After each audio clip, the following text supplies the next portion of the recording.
In Los Angeles, not all sheriffs have the job of fighting crime. This story is not a recreation, but a ride along with the men of Air 5. Q5 out of Barley with 79s, had a head injury. Affirmative, apparently 263 has a possible broken hunter. It looks just like kind of a lightweight cliffhanger. I don't know if he's injured or not. Ray, a burn victim, overheated radiator, burned his face. Okay, Davey, whenever you're ready. Take good. Stationed just a few miles above downtown Los Angeles, Air 5 is the LA County Sheriff's elite helicopter rescue unit. He did some awesome flying yesterday, baby. Massive rescue helicopters patrol 1,800 square miles of rugged terrain in the steep and rocky San Gabriel Mountains. Normally in law enforcement, you are not thought of as the good guy. But in this line of work, we are. Each year, on an average, we airlift anywhere from 600 to 700 people out of these mountains. Male adult cyclist injury. We got about a 30-second ETA. We just came out of the foothills just above them. Air 5 is on scene. Our primary objective is to get the paramedics to the victim. We try to do it the easiest and quickest way possible. It's a tough job. It's physically demanding. I need a shower now. I need a shower. It may sound corny, it may sound high school, but you affect the difference. Air Rescue Milburn. On July 1st, Crew Chief Mark Milburn gets a relay from 911 about an injured hiker and launches his crew. What do we get? We got a call about noon of a person had a head injury down in Cascade Canyon. The more serious the injuries to the person, the more serious it becomes in our operation. And that's where our training comes in. When we continue. It's going to be a repel, guys. We're just reaching the victim. We'll get back to you in a few minutes.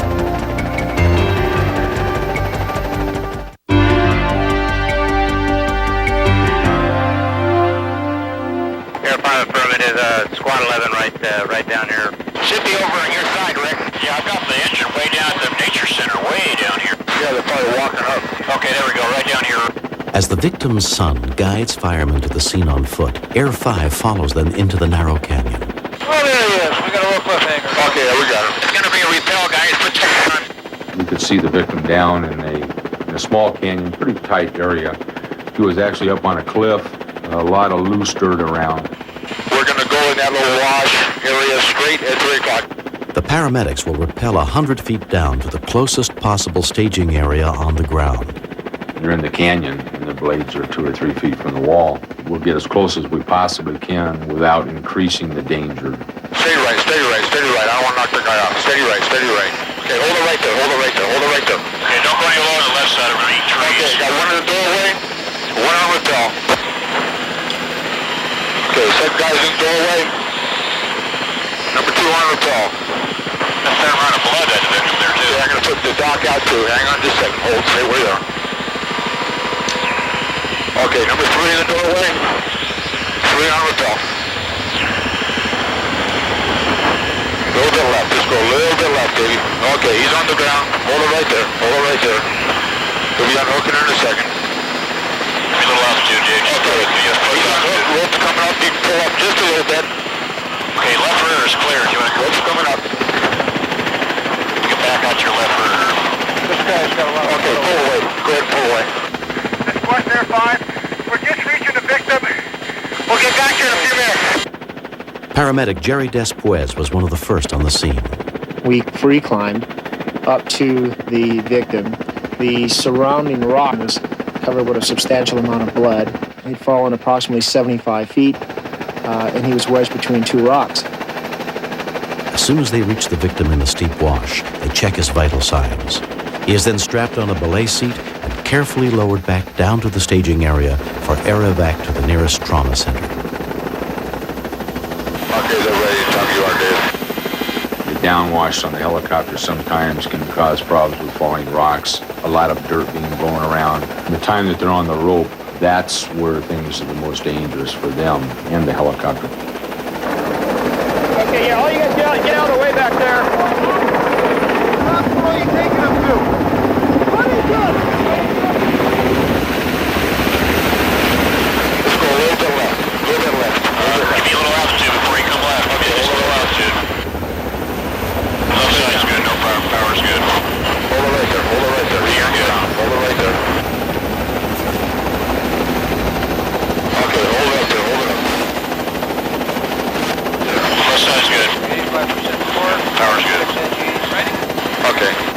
I've been on rescues that lasted 2 days without a helicopter. I would rather deal with the raining rock problem than those protracted rescues any day. Leaving the other crew members on the ground, Air 5 takes off as soon as the victim is on board. The paramedics are worried by the victim's son's report that their father collapsed before falling over the cliff. It is only a 5-minute flight to the helipad at Huntington Memorial Hospital. Bill Dyer had been on a hike with his sons to celebrate his 49th birthday and his oldest son's 26th. They were spending the day visiting the places that had been special to them when the boys were young. Do you have any type of heart history? Do you take any kinds of medicines or anything? No. Have you ever passed out before? All right. Got end over end, 75 feet, you said? 75 feet. You can do if you can. Here's the bag for your cut down. Should you decide to do one? All right. All right, Bill. There's one in a place called Cascade Canyon. He was with his son. Okay. He got near the summit, stopped for a second. His son said he suddenly just fell forward, face forward, and to the left, almost as though he fainted. We were maybe 70 feet from the top of the canyon, and I turned around and my dad was leaning against the tree. He was snoring. I looked down at him. He was asleep. Like he had passed out. He just slid off the tree and just went head first right over the cliff. So I just couldn't believe it because I thought he was having a heart attack. I thought he was seriously having a heart attack, and Rob had the good sense to go get paramedics. I'm just hoping it's nothing really too serious. He hit some hard falls there. X-rays and a preliminary examination by the trauma doctor on call show no broken bones. We're going to be doing the same thing. Head and belly. Yeah. Testing will continue. When we landed at the helipad, he looked up at me and didn't say a word. He had this look in his eye, reached over and grabbed my hand, and just his facial expression, he was saying, "Thank you." I knew that. I sensed that. He didn't have to say that to me. This person was in a whirl of hurt. The look in his face said, "You got me out of there, pal." And it means a lot to me.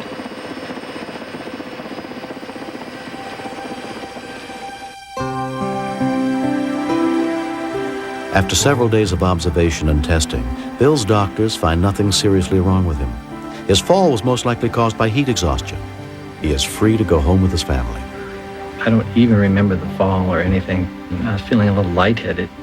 The next thing I knew, suddenly here were all these sheriff's department people, and there was the guy with me, watching. He was very much in control, had taken charge, and knew what he was doing, and it would get done. So he put a lot of trust in me. And it's just nice to have.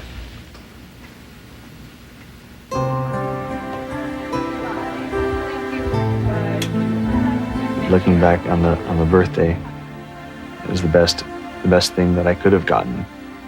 It's my father's, life given back to us, that he was still alive to have a birthday in a couple of days.